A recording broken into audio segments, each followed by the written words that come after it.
सुनते हैं 6 चैप्टर का जी। कौन सी सुनना था? ये चैप्टर का नाम है जनन सुनना है ना। चलो ठीक है। जनन बताओ, जनन किसे कहते हैं? जो जीव अपनी समान संतति को जन्म देता है उसे जनन कहते हैं। जनन की क्रिया में भाग लेने वाले को जनन कहते हैं। जनन की क्रिया के फलस्वरूप जिसका निर्माण होता है उसे संतान या संतति कहते हैं। गुड। जनन कितने प्रकार के होते हैं? दो, लैंगिक जनन, अलैंगिक जनन। लैंगिक जनन जनन की वैसी प्रक्रिया जिसमें दो जीव या अलग जीव भाग लेकर नए जीव का निर्माण करते हैं उसे लैंगिक जनन कहते हैं। और अलैंगिक जनन की वैसी प्रक्रिया जिसमें एक जीव भाग लेकर नए जीव का निर्माण करते हैं उसे अलैंगिक जनन कहते हैं। अच्छा ठीक है, बढ़िया। अच्छा अब बताइए अलैंगिक जनन के गुण बताओ। अलैंगिक जनन के गुण, इसमें शुक्राणु का निर्माण नहीं होता है, इसमें युग्मक का निर्माण नहीं होता है, इसमें सादा भाग लेते हैं, इसमें एक जीव भाग लेते हैं, इसमें संतान अनुवांशिक रूप से समान होता है।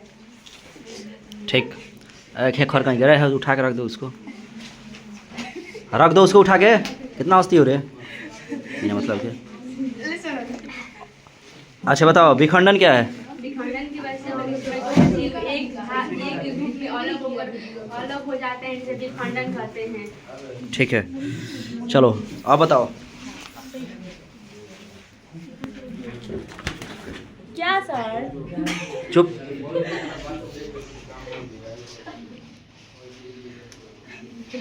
अब चल अब यही खातिर बचैन थी तू। देखो मुकुलन क्या है? मुकुलन अलैंगिक जनन की वजह से जीव के शरीर से बाहर निकालना मुकुलन कहलाता है। अच्छा ये चुरा ले जाएगी उधर। अब बताओ बहुखंडन क्या है जी? बहुखंडन बहुखंडन विखंडन की वजह से जिसमें कोई जीव ठोस या प्रतिकूल अवस्था में होते हैं सुरक्षा प्रदान करते हैं जिसे फूटी कहते हैं। और अगर फूटी अचानक पड़ती है तो बहुत सारे जीवों का निर्माण होता है। ठीक है बढ़िया है। पुनर्जनन क्या है? अलैंगिक जनन की वजह से जिसमें किसी के कटे हुए भाग पर फिर से नए जीव का विकास होना पुनर्जन्म कहलाता है। जैसे छिपकली, फीता की तीन बाउचेरिया। कायिक प्रवर्धन के बारे में बताओ। कायिक प्रवर्धन जनन वैसी प्रक्रिया जिसमें जड़ तना पत्ती के माध्यम से नए जीव का विकास होता है उसे कायिक प्रवर्धन कहते हैं। ठीक है और बताओ ब्रायोफिल्म क्या है? ब्रायोफिल्म में कलिकाय विधि द्वारा जनन होता है। कलिकाय विधि द्वारा जनन होता है। इसके पत्ती के किनारे छोटे छोटे कलिकाएं पाई जाती है जो फूल से में विकसित होकर एक पौधे के रूप में विकास होता है। अच्छा ठीक है और बताओ लैंगिक जनन के गुण बताओ। लैंगिक जनन में शुक्राणु का निर्माण होता है, संयुग्मक भाग लेते हैं, इसमें संतान माता पिता के समान होते हैं। और यह इसमें जन्म प्रक्रिया होती है, इसमें दो लिंग भाग लेते हैं, इसमें जन्म की क्रिया होती है। बढ़िया। बताओगे युग्मक क्या है? युग्मक एक प्रकार का जनन कोशिका होता है जिसका निर्माण कोशिका भरण के फल स्वरूप होता है। नर के कोशिका भाग को शुक्राणु कहते हैं तथा स्त्री के जनन कोशिका को अंडाशय कहते हैं। इसमें एक और स्तनधारी जीव क्या है? स्तनधारी जीव एक प्राणी जगत का समूह होता है जो नवजात शिशु को दूध पिलाते हैं और यह स्तन ग्रंथि से प्राप्त होता है। बढ़िया ठीक है।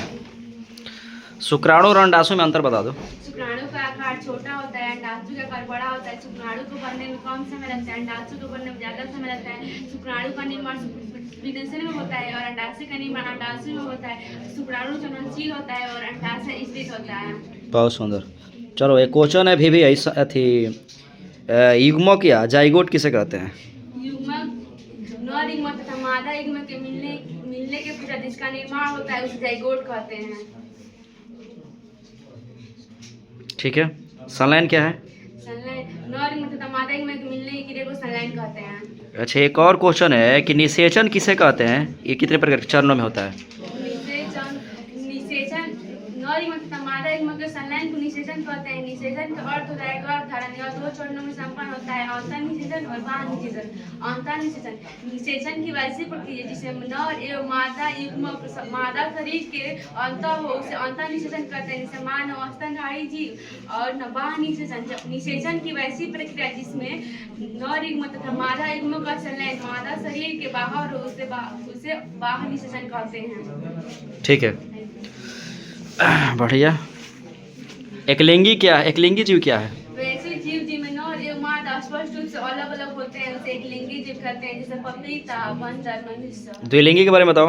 वैसे जीव जिनमें नर एवं मादा एक एक साथ उपस्थित रहते हैं, जैसे 2 लिंगों कहते हैं, जैसे सरसों और ठीक है, छुआ। बढ़िया है। और बताओ जी।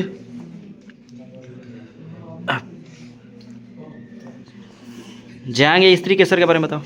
ज्यांग यह मादा का नर जनन भाग, यह मादा का जनन भाग होता है जिसे ज्यांग कहते हैं, और यह पुष्प के बीच, यह बाह पुष्प के बीच में स्थित होता है।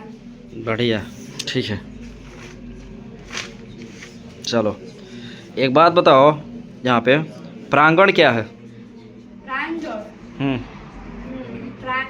प्रांगण की वैसी प्रक्रिया जिसमें किसी पुष्प से परागकण निकल कर किसी दूसरे पुष्प पर जाकर बैठ जाता है तो उसे परागकण कहते हैं। या 2 प्रकार होते हैं, स्वपरागण एक परपरागण होता है।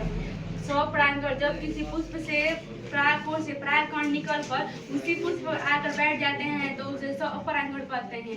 और परपरागण जब किसी पुष्प से परागकण निकल कर किसी दूसरे पुष्प पर जाकर बैठ जाते हैं तो उसे परपरागण कहते हैं। बताइए उत्तक संवर्धन क्या है? उत्तक संवर्धन एक पेड़ पौधों में संपन्न होने वाली अलैंगिक प्रजनन है जो पौधों के शीर्ष भाग में तृतीय वैज्ञानिक तरीकों से पोषक तत्वों को बर्तन में रखा गया, जिसके फलस्वरूप असंख्याओं कोशिका का निर्माण होता है और जिसे कैलस कहते हैं। और इसी कैलस के माध्यम से जड़ तनापत्ति का निर्माण होता है और इसे एक स्थान से हटाकर किसी दूसरे स्थान की प्राप्ति कर दी जाती है, जो एक पौधे का रूप में विकास होता है। क्या गजब, क्या बात है, बढ़िया। पुरुष यौन आरंभ से आप क्या समझते हैं? जब नर जनन का अंग कार्य करना शुरू कर देता है तो उसे पुरुष यौन आरंभ कहते हैं। यह 12 से 13 वर्ष की आयु में अपना कार्य करना शुरू कर देता है, जिसे पुरुष यौन आरंभ कहते हैं। इसका यह लैंगिक कार्य को दर्शाता है। आवाज का भारी होना, कंधा का चौड़ा होना, दाढ़ी आना, जनन अंग पर बाल आना और सुंदर दिखाई देना। बढ़िया, ठीक है। अब बताओ स्त्री यौन आरंभ से आप क्या समझते हैं? ये बहुत इंपॉर्टेंट क्वेश्चन है ना। जब मादा शरीर का जनन अंग कार्य करना शुरू कर देता है तो उसे स्त्री यौन आरंभ कहते हैं। यह 12 से 13 वर्ष की आयु में कार्य करना शुरू कर देता है, जिसे स्त्री यौन आरंभ कहते हैं। यह लैंगिक कार्य को दर्शाता है। वृद्धि होना, मासिक चक्र प्रारंभ होना, स्तन का विकास होना, मधुर आवाज होना। ठीक। बताओगे मानव में लिंग निर्धारण कैसे होता है? सामान्य मानव में 23 जोड़ा गुणसूत्र होता है, जिसमें से 22 जोड़ा गुणसूत्र समान होता है, जिसे आटोसम कहते हैं। और शेष बचे गुणसूत्र को लिंग गुणसूत्र कहते हैं। मादा में लिंग गुणसूत्र X और Y होता है और नर में नर में X और Y होता है और मादा में X और X होता है। X होता है, ठीक है ना। बढ़िया है, ठीक है। जनन संचारित रोग के क्या है जी, बताओ। अनैतिक यौन संबंध बनाने के कारण जो रोग होता है उसे जनन संचारित रोग कहते हैं। ठीक है।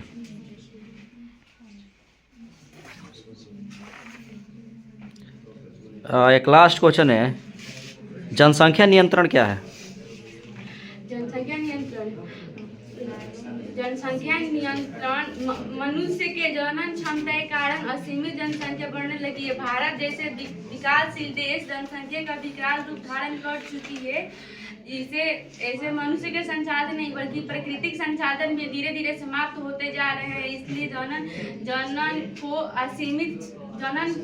क्षमता को असीमित रखना चाहिए और